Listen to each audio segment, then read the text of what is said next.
बिस्मिल्लाहिर्रहमानिर्रहीम। प्यारे बच्चों, कैनटेब पब्लिशर की तरफ से आपको खुशामदीद। प्यारे बच्चों, क्लास 3 की उर्दू के लिए जो किताबें आपके पास होनी चाहिए उनमें सबसे पहले उर्दू की किताब आपके पास होनी चाहिए। उसके साथ उर्दू की अमली किताब यानी वर्कबुक, और मश्क को हल करने के लिए उर्दू का रिसोर्स पैक, और छुट्टियों के काम के लिए समर पैक आपके पास होना चाहिए। प्यारे बच्चों, आपको उर्दू की किताब में खुशामदीद। बच्चों, आज हमारा सबक नंबर 3 है, जिसका पहला हिस्सा आज हम पढ़ेंगे। और पहले हिस्से में हम आज के सबक अखलाक़े नबवी सल्लल्लाहु अलैहि वसल्लम के ग्रामर का हिस्सा पढ़ेंगे, यानी क़वाइद का हिस्सा देखेंगे। सबक शुरू करने से पहले आज का SLO देख लेते हैं, जो कि है माना के लिहाज से मुतज़ाद अल्फाज को समझ सके। प्यारे बच्चों, सबसे ऊपर आप देख सकते हैं, आपके सामने लिखा हुआ है क़वाइद। क्या लिखा हुआ है? क़वाइद, यानी कुछ उसूल और कुछ बुनियादी बातें आज हम पढ़ेंगे। और आज के क़वाइद का ताल्लुक है इराब से। किससे? इराब से। और आज के सबक में हम कुछ इराब पढ़ेंगे और ये समझने की कोशिश करेंगे कि इराब हम क्यों इस्तेमाल करते हैं और इराब की वजह क्या है और ये किस मकसद के लिए इस्तेमाल किए जाते हैं। तो प्यारे बच्चों, याद रखें कि उर्दू ज़बान को सही तौर से पढ़ने और लिखने के लिए अल्फाज के हरूफ पर कुछ अलामात लगाई जाती हैं, जिन्हें इराब कहते हैं। बहुत आसान सी बात है। आपके सामने जब कोई भी लफ्ज़ आता है तो उस लफ्ज़ के जब मुख्तलिफ हरूफ होते हैं, उन हरूफ के ऊपर कुछ अलामात लगाई जाती हैं। और उन अलामात का मकसद क्या होता है? उन अलामात का मकसद 2 हैं। नंबर 1 सही तौर से पढ़ने के लिए, और नंबर 2 लिखने के लिए। जब भी आप कोई लफ्ज़ सही तौर पर पढ़ना चाहें या उसको सही तौर पर लिखना चाहें तो उसके लिए क्या चीज़ ज़रूरी है? इराब। क्या ज़रूरी है? इराब। और इराब कौन कौन से हैं? कुछ इराब आज हम पढ़ेंगे और आप उसको गौर से सुने। सबसे पहले है ज़बर। क्या है? ज़बर। और ये आपको ज़बर का निशान नज़र आ रहा है। ज़बर का निशान प्यारे बच्चों, वो बिल्कुल एक तिरछी लकीर होती है, ऐसी। और दूसरा है ज़ेर। क्या है? ज़ेर। ज़ेर का निशान भी ज़बर ही की तरह होता है और ये तिरछी लकीर होती है। लेकिन इस ज़बर और ज़ेर में फ़र्क कैसे होता है कि ज़बर वो हमेशा हर्फ के ऊपर होता है और ज़ेर हर्फ के नीचे। वरना दोनों का निशान वो एक ही तरह होता है। निशान में कोई फ़र्क और इसकी अलामत में कोई फ़र्क नहीं होता। फ़र्क कैसे होगा कि ज़बर का निशान और अलामत हर्फ के ऊपर और ज़ेर की अलामत वो हर्फ के नीचे होती है। तीसरी अलामत और तीसरा इराब है पेश। वो क्या है? पेश। और पेश का निशान प्यारे बच्चों आपको नज़र भी आ रहा है, वो वाव की तरह होता है। किसकी तरह? वाव की तरह। ये देखें, ऐसे होता है। और ये भी हर्फ के ऊपर होता है, नीचे नहीं होता। अगला इराब है तशदीद। क्या है? तशदीद। और इसको हम आम तौर पर शद भी बोलते हैं। क्या बोलते हैं? शद भी कहते हैं। और इसका दुरुस्त नाम है तशदीद। और इसका निशान किस तरह होता है? ऐसे। ये है शद का निशान या शद की अलामत। अगली अलामत है मद। क्या है? मद। और इसका निशान है, वो आपको यहां पर नजर भी आ रहा है, बल्कि यहां पर हम लिख लेते हैं ऐसे। ये है अलामत किसकी? मद की। मद का माना है खींचना। क्या माना है? खींचना।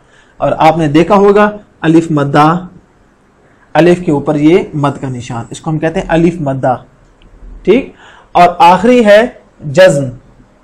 क्या है? जज्म। और इसका निशान ये भी हर्फ के ऊपर होता है और ये दाल की तरह इसका निशान होता है और इसे कहते हैं जज्म। और जज्म का माना है रुकना या सुकून। जिस हर्फ पर रुका जाए वहां पर जज्म का निशान इस्तेमाल किया जाता है। प्यारे बच्चों, एक बात जो आज हम सीखेंगे वो है तशदीद के बारे में, और वो समझना बहुत जरूरी है कि तशदीद का इस्तेमाल कहाँ होता है। ये आपने जरूर सीखना है। किताब की तरफ देखें, किताब में क्या लिखा हुआ है।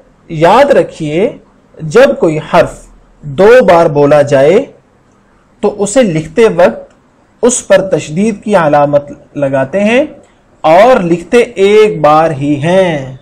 अब देखें, इसको आप समझ लें कि जब कोई हर्फ 2 बार बोला जाए, बोलने में वो हर्फ कितनी मर्तबा हो, 2 बार, लेकिन लिखने में वो एक ही बार लिखते हैं और 2 बार लिखा नहीं जाता, लेकिन चूंकि आवाज 2 मर्तबा आती है इसलिए लिखने में एक बार लिखकर उसके ऊपर तशदीद की अलामत लगा लेते हैं। जैसे 2 मिसालें आपके सामने हैं, बच्चे और सच्चे। अब देखें, बच्चे में बे और चे, ये चे एक मर्तबा ये है और एक मर्तबा ये है, बच्चे बच्चे। तो यहां पर चे कितनी मर्तबा है, 2 मर्तबा। बोलने में चे 2 मर्तबा है, बच्चे, लेकिन चूंकि लिखने में 1 मर्तबा है, ये देखें ये 1 मर्तबा चे मौजूद है और इसके ऊपर हम शद का निशान लगा देते हैं। इसी तरह सच्चे भी है, बल्कि हम इसकी एक और अच्छी सी मिसाल वो हम देख सकते हैं, वो है मोहम्मद। आपने ये लफ्ज देखा होगा, मोहम्मद मोहम्मद। अब देखिए, मोहम्मद के ऊपर कौन कौन से एराब हैं, आप जरा मुझे बताएं। जी हां, सबसे पहले है पेश मोहम्मद, उसके बाद है के ऊपर जबर, उसके बाद मीम के ऊपर शद, इसलिए कि ये मीम 2 मर्तबा है, मोहम्मद। देखिए मीम पे खत्म हुआ, मोहम्मद और मद, मोहम्मद। तो बोलने में ये मीम 2 मर्तबा है, लेकिन लिखने में एक बार लिखकर ऊपर हम शद का निशान लिख लेते हैं और उसके ऊपर जबर, मोहम्मद, जबर का निशान, और दाल के ऊपर क्या है, जज्म। तो ये देखें, इसमें पेश भी इस्तेमाल हुआ, जबर भी इस्तेमाल हुई और शद का भी इस्तेमाल हुआ और जज्म का भी इस्तेमाल हुआ। हमारा अगला सवाल है, दरज़ैल हुरूफ को जोड़कर तशदीद लगाएं।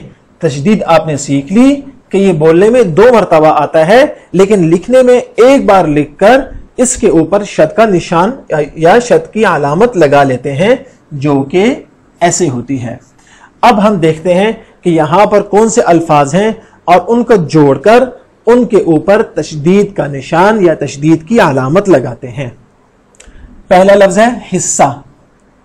हिस्सा, यहां पर स्वाद 2 मर्तबा, एक ये है और एक ये, और यहां पर हमने इस स्वाद को 1 मर्तबा लिखकर उसके ऊपर शद की अलामत लगा दी है। अगला लफ्ज है नुबूवत। नुबूवत, अब यहां पर वाव, अब यहां पर वाव 2 मर्तबा है, नुबूवत। तो हम इसको वाव को 1 मर्तबा लिखेंगे और उसके ऊपर शद की अलामत या तशदीद की अलामत लगा लेंगे। चलिए लिखते हैं,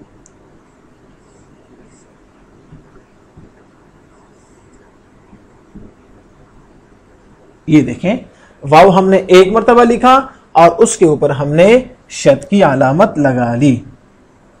अगला लफ्ज देखें, ये क्या है, सच चाई।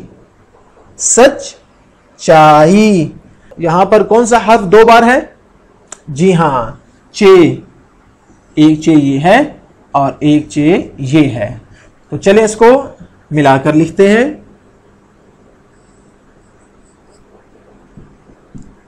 सच्चा ई, और जहां पर चे के ऊपर शद का निशान। अगला लफ्ज है बच्चों। बच्चों, यहां पर भी चे 2 मरतबा है, लिहाजा हम चे को एक बार लिखकर उसके ऊपर शद की अलामत लगा देंगे और ये ऐसे बन जाएगा।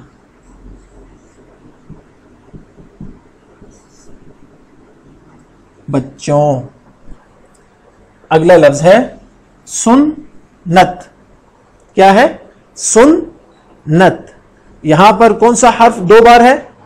जी हां, नून। तो हम नून को एक बार लिखकर उसके ऊपर भी शद की अलामत लगाते हैं।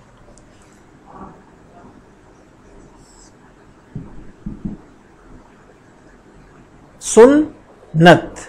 और सुन्नत कहते हैं आप सल्लल्लाहु अलैहि वसल्लम के कौल, फेल या अमल को। अगला सवाल क्या है? वो तो बहुत आसान है और ये हम कई मरतबा कर चुके हैं, और वो है मंदरजा झैल वाहिद की जमा लिखें। जैसे लोग की जमा है लोगों।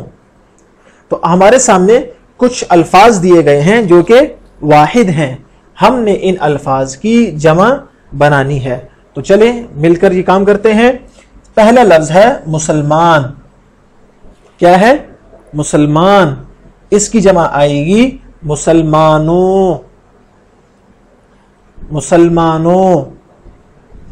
दूसरा लफ्ज है जानवर। जानवर। इसकी जमा आती है जानवरों। जानवरों। आखिर में हम वाव और नून होना लगा देंगे। अगला लफ्ज है गरीब। इसकी जमा क्या है? गरीबों। वाव और नून होना। अगला लफ्ज है कमजोर। कमजोर की जमा है कमजोरों। आखिर में वाव और नून होना का इस्तेमाल होगा। इसी तरह दुश्मन की जमा आएगी दुश्मनों और जवान की जमा आएगी जवानों। तो ये जितने भी अल्फाज हैं, इन तमाम अल्फाज के आखिर में आपने वाव और नून होना का इस्तेमाल करके वाहिद से जमा में इसको तब्दील कर देना है। अब प्यारे बच्चों, आपके घर का काम। अब वो घर का काम क्या है? वो आपकी वर्कबुक से है, जिसमें हम आपको कुछ सवालात देंगे और आपने उनके जवाब तलाश करने हैं और दुरुस्त जवाब का इंतखाब करना है। और ये बहुत आसान है। पहला सवाल क्या है? लफ्ज सच के दुरुस्त एराब हैं, और आपको 3 ऑप्शन दिए हैं। एक में जेर का इस्तेमाल है, एक में जबर का इस्तेमाल है और एक में जबर के साथ शद का इस्तेमाल है। तो आपने ये बताना है कि इन 3 में से दुरुस्त जवाब कौन सा है और आपने उसका इंतखाब करना है। इसी तरह सवाल नंबर 2, सवाल नंबर 3, सवाल नंबर 4 और सवाल नंबर 5 को आपने अपनी वर्कबुक में लिखना है। और चलते हैं अगले सवाल की तरफ जो हम मिलकर करेंगे। वो क्या है? दरझैल अल्फाज के जुमले अपनी कॉपी पर लिखें। यानी इन अल्फाज की मदद से आपने कुछ जुमले बनाने हैं और उन जुमलों को आपने अपनी कॉपी में लिखना है। जैसे पहला लफ्ज है मशहूर। मैं आपके सामने एक जुमला बनाऊंगा, तो प्यारे बच्चों आपने अपनी मर्जी से और अपने जहन के मुताबिक इन अल्फाज से जुमले बनाने हैं। जैसे लफ्ज है मशहूर। क्या है? मशहूर। मैं कहता हूं कि आप सल्लल्लाहु अलैहि वसल्लम मक्का में सादिक और अमीन के लक़ब से मशहूर थे। अब देखें, हमने मशहूर की मदद से एक जुमला बनाया और हमने उसमें मशहूर का इस्तेमाल भी किया। तो इसी तरह आपने मशहूर से अपनी मर्जी से अलग कोई जुमला बनाना है जिसमें आपने मशहूर लफ्ज का इस्तेमाल करना है। दूसरा लफ्ज है अखलाक। क्या है? अखलाक। और इससे बहुत से जुमले बन सकते हैं। जैसे मिसाल के तौर पर मैं कहता हूं कि हमें अपने अखलाक अच्छे रखने चाहिए। हमें अपने अखलाक अच्छे रखने चाहिए। अब देखिए, यहां पर हमने लफ्ज अखलाक की मदद से जुमला बना दिया। इसी तरह दयानतदारी, रोशनी और अरसा, इससे भी आप अपनी मर्जी से और अपने जहन के मुताबिक अच्छे अच्छे जुमले बनाने हैं। जैसे एक और लफ्ज कर लेते हैं अरसा। अरसा, अरसा कहते हैं जमाना। इससे हम जुमला ये बना सकते हैं कि कुरान 23 साल के अरसे में नाजिल हुआ। कुरान 23 साल के अरसे में नाजिल हुआ। तो अब देखें, हमने अरसा की मदद से जुमला मुकम्मल कर लिया। अगला सवाल है दर्जैल अल्फाज के मुतजाद। मुतजाद का माना क्या है? उल्ट। क्या माना है? उल्ट। आपने अपनी कॉपी पर लिखने हैं। और वो कौन कौन से अल्फाज हैं? पहला लफ्ज है कमतर। क्या है? कम तर, यानी कम। इसका उल्ट क्या होगा? बरतर। क्या होगा? बरतर या ज्यादा। दूसरा लफ्ज है झूठ। इसका मुतजाद क्या होगा? सच। अगला लफ्ज है रहमत। इसका माना होगा यानी अल्लाह की तरफ से कोई रहमत, और इसका उल्ट क्या होगा? जहमत। अगला लफ्ज है इंसाफ। क्या है? इंसाफ। इसका उल्ट होगा जुल्म या नाइंसाफी। दोनों ठीक है। अगला लफ्ज है झगड़ा। झगड़ा यानी किसी से लड़ाई करना। इसका उल्ट होगा अमन या सुलह। सुलह या सुलह। और आखिरी लफ्ज है दुश्मन। दुश्मन, और इसका उल्ट तो आप सबको आता है। इसका मुतजाद है, जी हां, दोस्त। इसका मुतजाद क्या है? दोस्त। अब प्यारे बच्चों, आपने क्या करना है, घर के काम के तौर पर आपके सामने कुछ अल्फाज यहां पर लिखे गए हैं, जैसे नौजवान, मौत, नर्म, जमीन, जंग और गुलामी। और हर लफ्ज के सामने 3 अल्फाज लिखे गए हैं। आपने इन 3 अल्फाज में से इसका मुतजाद तलाश करना है, और वो जो सही मुतजाद आपको लगता है वो आपने यहां पर इस लाइन के ऊपर आपने लिख लेना है। जैसे नौजवान, अब इसके मुतजाद के लिए 3 अल्फाज आपके सामने हैं, बूढ़ा, बच्चा और लड़का। इनमें से जो आपको दुरुस्त जवाब लगता है वो आप यहां पर लिख लेंगे, और ये आपके घर का काम होगा। और आपके कल के सबक की तैयारी के लिए और आपको सबक की तरफ मशगूल रखने के लिए एक और बहुत अच्छा और बहुत ज़बरदस्त घर का काम आपको दिया जा रहा है, और ये आपने ज़रूर करना है ताकि कल के सबक से पहले आपने सबक अखलाक नबवी पढ़ा हो। और वो घर का काम क्या है प्यारे बच्चों, कि सबक अखलाक नबवी सल्लल्लाहु अलैहि वसल्लम में से 10 अल्फाज मुंतखब करें, अपनी मर्जी के 10 अल्फाज, और इन पर एराब लगाकर दुरुस्त तलफ़ुज़ वाज़ेह करें। यानी प्यारे बच्चों, आपने कल के सबक से पहले अखलाक नबवी सबक खोलना है और उसको पढ़ना है, और उसमें से अपनी मर्जी के 10 अल्फाज मुंतखब करने हैं, और उन पर क्या करना है? एराब लगाना है। ज़बर, ज़ेर, पेश, शद, जज़म या मद्दा, उनका एराब लगाकर दुरुस्त तलफ़ुज़ को वाज़ेह करना है। तो बच्चों, ये था हमारा आज का सबक। उम्मीद है आपको सबक समझ में आया होगा और आपने बहुत कुछ नया सीखा होगा, और घर का काम आपने ज़रूर करना है। इंशाअल्लाह अगले सबक में फिर मुलाकात होगी। अल्लाह हाफिज़।